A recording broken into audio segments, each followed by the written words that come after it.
Hey pretty people, welcome back to my channel. In today's video I'm going to be doing a bit of a life update and showing you a few of my favourite things. So stay tuned if you want to see more, and I hope you enjoy this video. Excuse my hair in this video, like I put it up wet last night because I wanted kinks in it and it's kind of gone all puffy, and yeah, mistake, big mistake. Where does this piece go? I don't know, but just ignore the fact that my hair is not on point. I'm going to start off by talking about some books I've been reading. I made it a New Year's resolution of mine to read more books this year. I haven't read books since I was like maybe 18, and I really needed to get back into the swing of reading again because I really did enjoy it, and there's so many books out there that I want to read, so it makes sense that, you know, I read them. And yeah, I decided to start reading again this year. I've actually read 9 books so far, so I'm doing pretty well. I'm going to keep going as much as possible, but I thought I would show you my favourite book that I've read so far, the book I'm currently reading, and a few things like that. So to start off with, my favourite book I've read so far is One Day by David Nichols. It's about 2 people, Emma and Dexter, and they basically relive the, well, not relive, but they live the 15th of July every year for 20 years, and it just shows you the, well, it talks about the process of their like their friendship and their relationship, and what happens with their careers and their family and their friends, and it has a really sad ending. It made me cry. But yeah, this was a really good book. I'll read you the blurb. You can live your whole life not realising that what you're looking for is right in front of you. The 15th of July 1988, Emma and Dexter meet on the night of their graduation. Tomorrow they must go their separate ways. So where will they be on this day, next year, and the year after, and every year that follows? And yeah, it's really good. I really love this book. Highly recommend it. It is also a movie with Anne Hathaway. I did buy the DVD. I did watch it, but it's nowhere near as good as the book. They miss out so much information. So if you have seen the movie and you think it's a bit hit and miss, read the book, because so good, so good. Also, this book by Jo Wood. It's actually called Hey Joe. If you get the hardback version with just her on the front, it's called Hey Joe.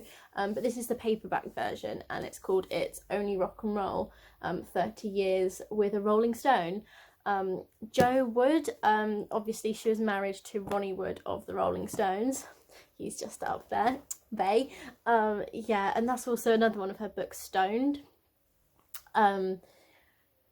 But yeah, I picked this up again recently because I've been in a bit of a Stones mood recently, where I've just been re-listening to a lot of their music, watching their concerts, their movies, and also been reading a lot of their autobiographies. And Jo's book is my favourite. It's everything you need to know really about the Stones in one book, and about her, and she's an incredibly inspiring woman. I absolutely love her to bits. Reading this book again, this is like the 4th time I've read it, and you know, I can sort of see a lot of myself in her. Like, I know we're not related or anything, but there's things that she does and things that she says, and I'm like, that is so me, that's so me, I totally get you, babe. And yeah, the time I read this, like this time I've been reading it, I literally have been on an emotional roller coaster, like crying at parts of it, being happy when she's happy, being sad when she's sad, and oh my god, it's so hard. I've kind of got to a point now where I don't want to continue reading. I'm on chapter 28, and I'm pretty sure this is the chapter where she splits with Ronnie, and I don't want to read it because I know I'm going to cry my eyes out and I'm going to be really sad for ages. But I need to read it. I need to read it. But it's been great so far, and I don't know, it's helped me think and realise a lot of things in my own life. And yeah, this is like a Bible to me now, and I love it so much. And I think it's going to be my favourite book forever. And the next book I am planning to read is The Boy in the Striped Pyjamas by John Boyne. I was actually going to read a different book. I started reading it, couldn't really get into it, hence why I swapped to Jo's book. And then I found this in the back of my cupboard, and I was like, I've watched the movie so many times. It's obviously a sad movie, but I've never ever read the book, and I like things with quick chapters. And these chapters aren't too bad, to be honest. Yeah, they're about that thick, which isn't very much. So I should be able to get through this. And I mean, it's about time I read a book like about this sort of topic, and it's a classic, really, isn't it? So yeah, I'm looking forward to reading it, and I'm also not looking forward to reading it, but we'll see how that goes. I'm going to talk about Nosfest now and Noslight, because obviously people are going to be wanting an update as to what is happening.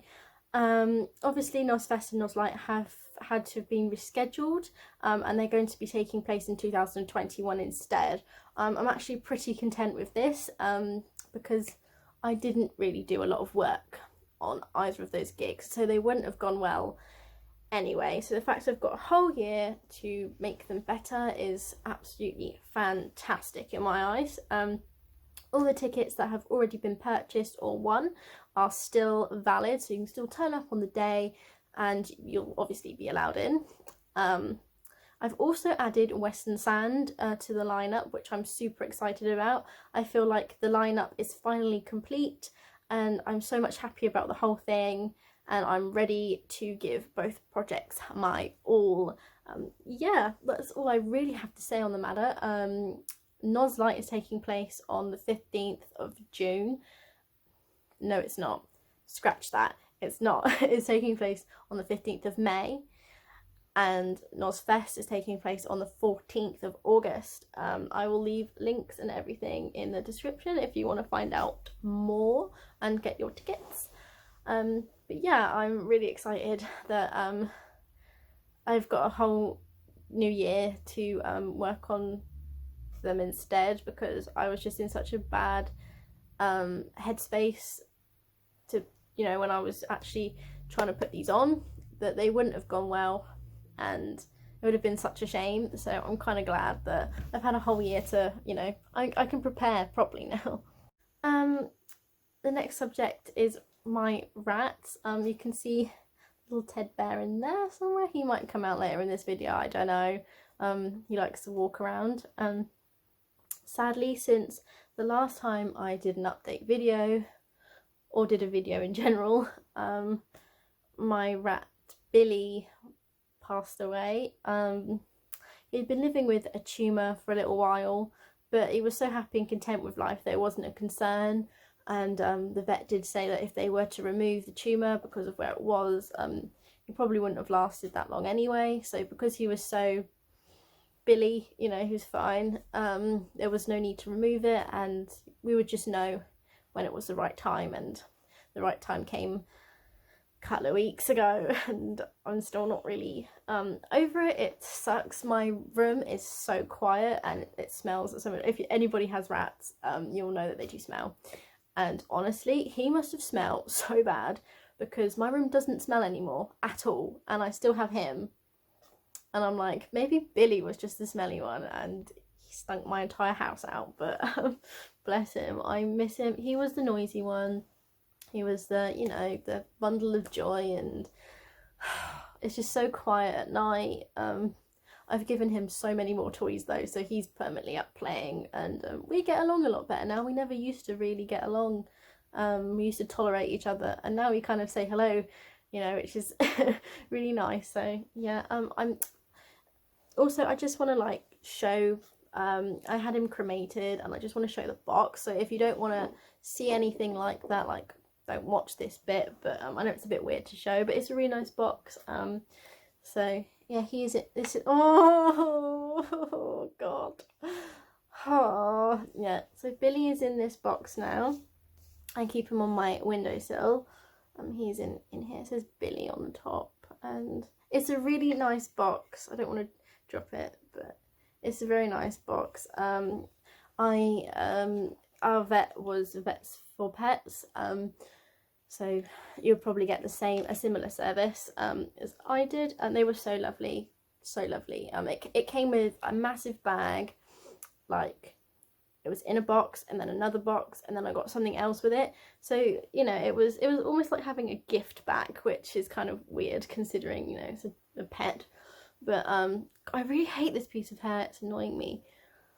But yeah, that's the box he's in, and I keep him on my mantelpiece, and I miss him so much. I can't even explain what it's like. Oh, it sucks. But yeah, the reason I had the decision to put him to sleep was because his he was fine. He was, you know, up and down everywhere, eating, playing. And then I went over to the cage just to have a look at, see how the boys were doing, and his breathing had deteriorated within like a matter of hours, and he couldn't breathe. Like, you know, when a rat's dying, it's horrific. And, you know, all he wanted to do was cuddle me. So it was too late at night to phone the vet, so he stayed in my bed the entire night, just on my chest. Like, he slept on my chest, and, you know, I slept with him the entire night. And then in the morning, first thing in the morning, I phoned the vet and I said, look, I think Billy needs to be put to sleep. They said they'd have a look at him, and I was like, I know what's coming, but thank you. So I took him in, had to do the whole COVID thing, you know, when you're not allowed in. So they took him from me and came back out and said, yeah, he needs to, it's time. And they let me in a room for a bit to say goodbye to him, and I had to just walk out and leave him, which sucks because he was just looking at me like, where are you going, Mum? Like, Mum, why aren't you staying? And I was like, oh. It was horrible. It was really horrible, and I never want to go through that again. So yeah, I miss him, but at least he's not in any more pain, and I still have him in my little box, which is really gross, but also kind of cute. But yeah, I miss you, Bills. I miss you so much. But yeah, quite a long section. I've actually written a paragraph about that big on my laptop, so if I want to read it, because the way I've written it is how I want to say it. So if I'm looking down for this entire section, I do apologise. You may need a cup of tea for this. I'm going to be talking about my mental health and CBT, cognitive behavioural therapy. Yeah, so I'm just going to get into it. Again, I apologise if I'm looking at my laptop this entire time and that my speech is a bit off, but I want to read it as I've written it because I think that's the best way I can express. So I started my online CBT therapy sessions, and I really enjoyed getting stuck into them. I feel like they have helped me a lot. There's still some work to do, but so far I can see the positive impacts this style of therapy has been having on myself and my life. My sessions aren't going to be reviewed until the 22nd of July, but in the meantime I have learnt a lot of new skills already, which I've already been putting into practice. I've also had a lot of time to think and reflect on what really happened in regards to my mental health. After Nosfest, I totally forgot who I was. I can't explain why that happened because I really don't know. Just 1 second I had a huge goal in my life, and the next I'd achieved it, and I had no idea where I was going to go from there. At the same time as Nosfest ended, I lost a lot of people who I thought were my friends. I started to shut myself off from feelings and became very protective of myself. I wouldn't let anybody in. I was very sceptical about everyone I met. I felt so bad about myself that I sort of assumed that others didn't like me either, and all those messed up feelings started eating away at me. Thrown into the mix,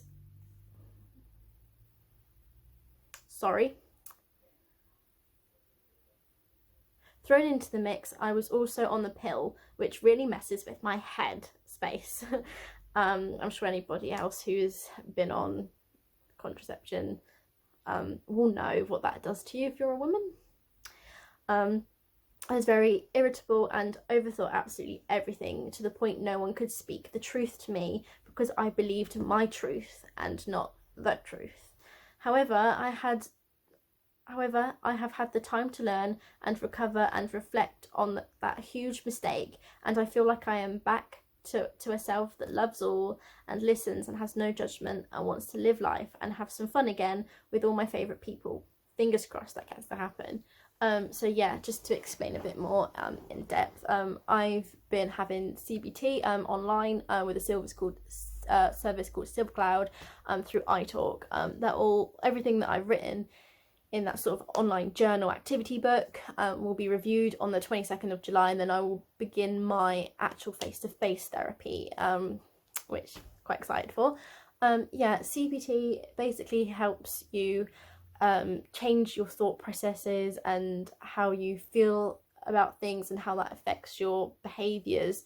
So for example, say that my thought is everybody hates me, that's going to make me feel sad, and my reaction towards that might be something like a sinking heart or like a tummy ache, and then my behaviour would sort of be like not going out, and it's sort of a cycle. So they teach you to take away part of that cycle so that all the other bits stop. So say I was like, not everybody hates me, then I don't feel shit, and then I won't think shit, and I will actually do things instead of not doing them. That's kind of like the essence of CBT. And yeah, it is so far working. I've learned a lot about relationships and communication, and I learned that I did not talk to people or if I did not talk to them properly or express myself properly.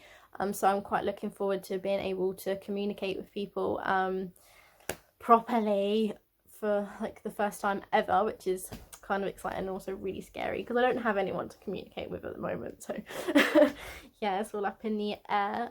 In regards to what happened after Nosfest, yeah, like 1 minute I was watching Massive Wagons and the next second I didn't have anything else to do. I mean, I had Nosfest, like this one's coming up, to start preparing for, but it's not the same. Like, I can't explain it, but it's not the same. Like, once you already achieved your dream, like achieving it again isn't quite the same. I hope that makes sense. And at the same time, I lost a lot of my friends, and that's sort of like I'd achieved a dream and lost like 5 people at the same time, and it's sort of like, and it does affect you. And I know that my mental health was so shit. I was meeting people like you're supposed to, and I just put a guard up and was like, I don't like them, they probably don't like me, but I don't like them for no reason at all. I was just like, I don't like them, because I had a feeling that they wouldn't like me if they really got to know me. So I don't know, I just became like this really horrible, bitter, selfish, crying person that didn't like life or anybody in it. And it's taken me a long time to sort of go back to the person I was before Nosfest, because I was quite cool before that show, and then after that I just wasn't. I was horrible, I was quite bitter, I was very sad all the time. I was sad for about 8 months, like it's ridiculous. And I just didn't want to do anything, I didn't want to achieve anything, I didn't want to meet anyone. I just, people could tell me like to my face, like they're blue in their face, being like, I love you, I care about you, and I'll just be like, I don't believe any of it, and that's bad. But I reckon that was probably because, number one, what had happened with Nosfest, losing my friends, being on the pill, and then also being on antidepressants at the same time. So all of those jumbled up together, I just became a fucking idiot. And now none of that is in my life. I feel a lot better, and I just wish I could go back in time and, not be a dickhead, but I can't do that. But I hope I have the chance to rectify my mistakes and show that I'm no longer a dickhead.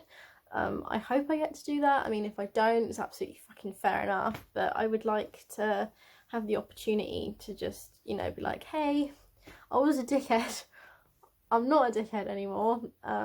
Yeah, I don't know what else to say really, but yeah, mental health sucks, and yeah, I totally get, why people go through like these weird phases, because, and I was quite judgmental of people because, I don't know really, I just was, and that's not a good way to be. I'm not really judgmental anymore, mainly from the help from this one. Just like reading about his life, I was thinking, why the fuck am I judging people? Like, people have done far worse things. But yeah, I think I just didn't want to talk or understand things because I was in such a shit headspace myself that I don't know, I just didn't want to listen to anybody else's woes. But now, hi, hit me up if you're feeling shit. I don't know. Yeah, I'm going to move on because I'm waffling and I don't know what's going to come out of my mouth next. So, obviously, the next thing to talk about is lockdown, because where are we still in lockdown? I'm not really sure. What are we in right now? I'm not really sure. We weren't really ever locked down, to be honest, but no idea what we're in at the moment. We're obviously going through a lot of revolutions, which is cool, super cool. It's great to see them happening, but it's also very scary of how quickly the world has changed in 2020. Like, we might have found Madeleine McCann for starters. Like, everything's kind of whoa. And we're only in June, so God knows what's going to happen with the rest of the year. We're probably going to discover aliens or God knows what, but it's very scary how quickly everything's changed in the space of a couple of months. But I've spent most of lockdown really just spending time with myself, mainly because that's all you really can do. Like with the whole 2-meter rule thing, you can't really go out. Well, I have been out a few times. I mean, I've sat in a couple of parks and, you know, drank gin with friends from 2 meters away. But I haven't really done much else. I've been watching a lot of Catfish recently. I just watched an episode which blew my freaking mind. Yeah, I've just been watching films, reading books. I read a lot of books in lockdown, and basically learning about CBT, and that's all I've been really doing. But I genuinely did need to find myself again, and luckily I've had all this free time to do it properly. So in a way, lockdown was a blessing for me, because I knew that I needed time alone to sort of sort my shit out, but I didn't know how I was going to do it because of like work and things. And then obviously this happened, so I haven't been at work, but I haven't needed to book time off or anything, or, you know, because it just, ta-da, and I'm just like, yes, I managed to sort myself out. So lockdown was a blessing for me. I know it's been quite hard for other people, but for me, lockdown's been a good thing, and I'm kind of scared for it to end, because, you know, real life's going to start to resume soon, and I'm not too sure what my reaction to that is going to be at the moment. But yeah, I mean, how is everybody doing? How's everyone been coping? I hope everyone's been doing all right. Yeah, I don't know, really. It's just scary to think that, you know, in a couple of weeks' time I'll be back to my normal routine. As for plans for after lockdown, I've decided that after lockdown I want to go to some places and explore and live a little and experience a bit more of life. When I was 21, well, apart from being in Cardiff every weekend because I had a boyfriend there, I was also going to see Stop Stop a lot. So I was permanently up and down the freaking country every weekend, either at gig or in Cardiff. And I really loved that period of my life. It was freaking fantastic. Like, I met so many new people, went to so many new places, and had so much fun. And I haven't done that since.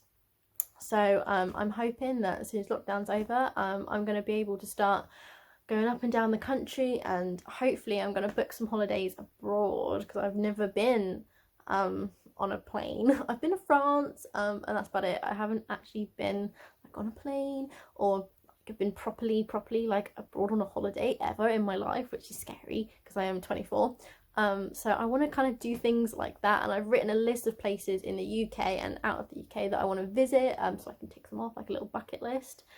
And yeah, I'm just super excited about the possibilities that can happen after lockdown is over.